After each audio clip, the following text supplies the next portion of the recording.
జై స్వరాజావాల్ టీవీ వారికి అభినందనలు. ఒక మంచి చక్కటి కార్యక్రమాన్ని ప్రసారం చేయడానికి కోరుకున్నటువంటి టీవీ వారికి అభినందనలు తెలియజేస్తున్నాను. భారతదేశం సుసంపన్నమైన సంస్కృతి నిలయమైనటువంటిది. వేల సంవత్సరాల నుంచి విదేశీయులైనటువంటి కానీ విధర్మీయులు కానీ ఈ దేశం మీద దాడి చేసి ఈ దేశ సంస్కృతిని దేశంలో కొల్లగొట్టుకుపోవడం అంటే ఏదో దొంగతనం జరిగితే మళ్ళీ దాన్ని తిరిగి తెచ్చుకోవచ్చును, కానీ సంస్కృతిని పాడు చేయడానికి చేసినటువంటి ప్రయత్నాల్లో అయోధ్య రామ ఆలయాన్ని పడగొట్టి అక్కడ ఒక మస్జిద్ అని అంటున్నారు వాళ్ళు. దాని అది అక్రమ కట్టడమే. అట్లాంటి కట్టడాలు భారతదేశంలో ఎన్నో ఉన్నాయి. ఇప్పుడు కాశీకి సంబంధించింది కానివ్వండి, కృష్ణ జన్మభూమికి సంబంధించింది కానివ్వండి, మనం ఊరికే అక్కడ పోయి చూస్తే తెలుస్తుంది. ఇంకా కట్టడం కూల్చేయడం అని అంటే మొత్తంగా కూల్చేసి చేయడం అనేటువంటిది కాదు. అక్కడ మనకు మన గుడి యొక్క అవశేషాలు కనపడే రీతిలో, అంటే మీరు దీన్ని చూడండి బాధపడండి అనే పద్ధతిలో 20 తరాలు పోరాడితే రామ జన్మభూమి మనకు దక్కింది. 21వ తరం వాళ్ళ మనము ఇప్పుడు ఈ 21వ తరం రామ జన్మభూమిని మళ్లీ చూస్తున్నాం. అయోధ్య రాముడు బాలరాముడిగా అవతరించాడు. జాతీయ భావాల్ని, దేశ సౌభాగ్యాన్ని, స్వీయ సంస్కృతి వైశిష్టాన్ని పరిపూర్ణంగా ఎరుకపరిచేటువంటిది రామ జన్మభూమి పునఃప్రతిష్ఠా కార్యక్రమం.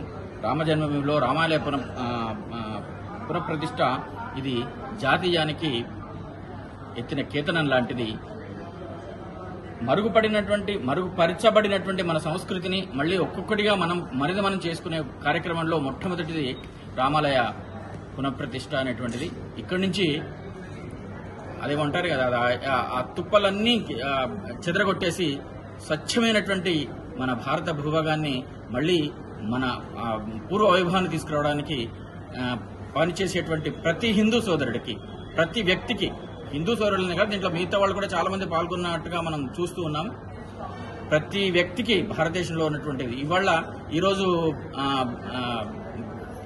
భారతదేశం ఒకటే కాదు ప్రపంచమంతా అభినందిస్తూ ఉంది రామాలయం పునరుద్ధరణ జరిగినందుకు. అయోధ్య రామ మందిర నిర్మాణానికి సంబంధించిన విషయాలు మేము ముందు కొన్ని విషయాలు ప్రయత్నం చేస్తాను. అయోధ్య, మధుర, మాయా, కాశీ, కాంతి, అవంతిక ఇవి 7 కూడా సప్తపురాలు. అయోధ్య యొక్క ప్రాముఖ్యత ఏమిటంటే అయోధ్య నగరాన్ని ఇక్ష్వాకురాజుల కొరకు బ్రహ్మమాసపుత్రుడైనటువంటి మనువు ఆ నగరాన్ని నిర్మించాడని చెప్తారు. అట్లాంటి ఇక్ష్వాకు రాజుల్లో 64 చక్రవర్తి దశరథ మహారాజు కుమారుడే శ్రీరామచంద్రుడు వారి యొక్క అవతారం యొక్క ఉద్దేశం ఏమిటంటే మాధవుడే మానవుడు జన్మించి మానవుని మాధవుడు చేసే వ్యక్తమే రామావతారం యొక్క ఉద్దేశం. అట్లాంటి మర్యాదకులతో రాముని యొక్క గుడిని మనువు తర్వాత విక్రమాదిత్యుడు దాన్ని పునర్నిర్మించాలని చెప్తుంటాయి పురాణాలు. అట్లాంటి ఆలయాన్ని 1528వ సంవత్సరంలో మీర్బాకి అనేటువంటి బాబర్ సేనాని దాన్ని నిర్మూలించి అక్కడ బాబరీ పేరిట ఒక మసీదు నిర్మించడం జరిగింది. దాని కొరకు హిందువులంతా దాదాపు 76 యుద్ధాలు చేసి కొన్ని లక్షల మంది యొక్క ప్రజల ఆత్మరంతో ఈరోజు బాలరామ మందిర నిర్మాణాన్ని నిర్మించుకున్నాం. బాలరాముని కొరకు ఈ 76 యుద్ధాలలో లక్షలాది చనిపోయినారు. ప్రత్యేకించి దాదాపు 56 సంవత్సరాల న్యాయ పోరాటం తర్వాత విశ్వ హిందూ పరిషత్ యొక్క ఆవిర్భావం జరిగిన తర్వాత 1985లో ఈ ఉద్యమాన్ని పూర్తి స్థాయిలో తీసుకోవడం జరిగింది.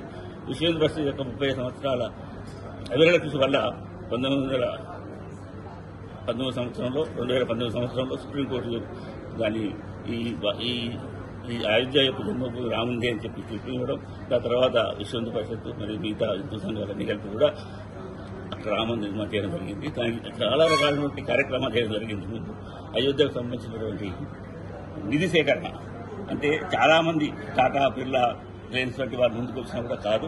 ఇది కేవలం ముందుకు చేసిన ప్రతి హిందువుకు ఇందులో భాగస్వామ్యం వచ్చేసింది. దాదాపుగా ఒక 5,000 కోట్ల రూపాయలు నిధి సేకరణ జరిగింది.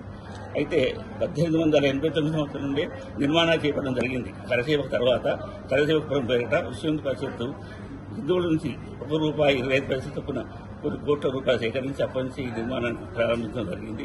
ఆ తర్వాత అదే డబ్బుతో ఆల్మోస్ట్ మోదీ ప్రథమ అడుగు పడింది. దాని తర్వాత ఈరోజు చాలా దివ్యమైన మందిరాన్ని నిర్మించుకున్నాము. నేను ఈరోజు అంటే 22వ తారీఖు నాడు ప్రధానమంత్రి చేతుల మీదుగా బాలరామ ప్రారంభ కార్యక్రమం జరిగింది.